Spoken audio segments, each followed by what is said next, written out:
یہ بہت ہی اچھا ایک سوال ہے شکیل، اور میں آپ سے یہی کہوں گا کہ یہ اس پہ نا بہت سارا کانٹینٹ موجود ہے۔ جب میں نے اس موضوع پر تحقیق کی تھی، تعریفات کے موضوع پر،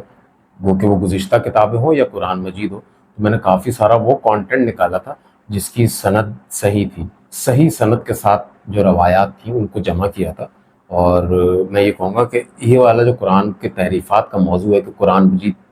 میں تبدیلی واقع ہو گئی ہے، یہ ایک ویڈیو نہیں، اس کے لیے ہمیں کئی ویڈیوز ہونی چاہیے۔ میں آپ کو یہ بتاؤں کہ بدعت تو اس کو آپ ہرگز نہیں کہہ سکتے، کیونکہ بدعت کی بنیادی تعریف تو دین میں نیا کام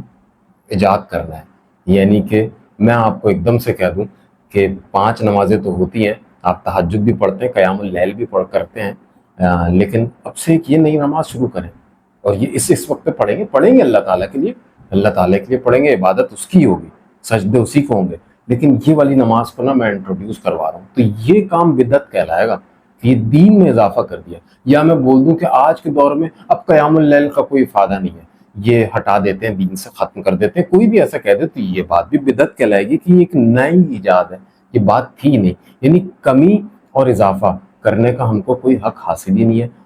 دین میں جو ہے۔ یہ اگر آپ کوئی بھی نئی چیز کا اضافہ کریں گے تو وہ یقیناً بدعت کہلائے گی۔ یہ جو قرآن مجید کو جمع کیا گیا، اس کے کانٹینٹ کو ایک جگہ پہ جمع کیا گیا، اس کا تو بدعت سے کوئی تعلق ہی نہیں ہے۔ دیکھا جائے تو اس کا تو براہ راست کوئی دین سے بھی تعلق نہیں ہے، کیونکہ اس کی وجہ یہ کہ یہ تو قرآن مجید جو ہے موجود تھا، حفاظ کے سینے میں موجود تھا، جلیل القدر صحابی موجود تھے، جلیل القدر صحابی موجود تھے، ان کو محسوس ہوا کہ قرآن مجید جو ہے ایسا تو نہیں اس کی حفاظت میں کہیں پہ کوئی ہم سے کمی ہو رہی ہو، تو اگر اللہ تعالیٰ ہم سے کوئی کام لینا چاہ رہے ہو، ممکن ہے ایسا ان کے دل میں خیال آتا ہو، تو ہم وہ کام کریں۔ تو میں بتاتا ہوں اس کی ضرورت کیسے پیش آئی، کہ اگر آپ صحیح بخاری کی ایک روایت پڑھیں،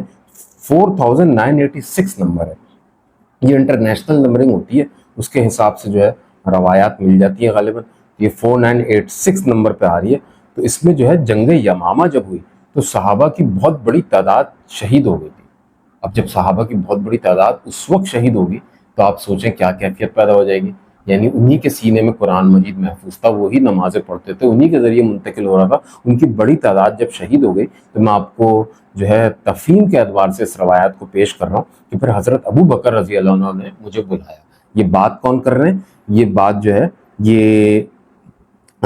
حضرت ابو بکر کا دور چل رہا ہے، میں آپ کو یہ بتانا چاہ رہا ہوں، اور زید رضی اللہ عنہ جو ہے وہ اس کو بیان کر رہے ہیں، اور وہ کہہ رہے ہیں صحابہ کی بڑی تعداد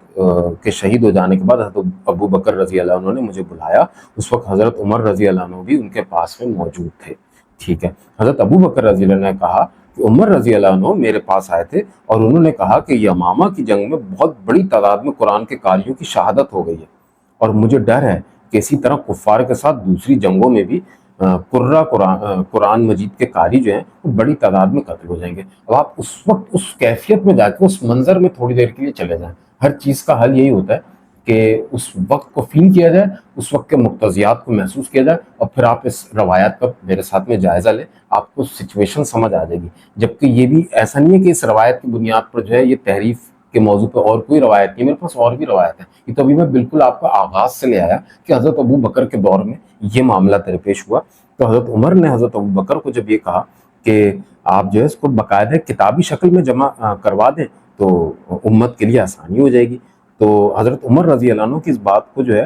خود حضرت ابو بکر نے پہلے تردید کی، اور انہوں نے کہا جو رسول اللہ صلی اللہ علیہ وسلم نے نہیں کیا وہ کام میں کیسے کر سکتا ہوں۔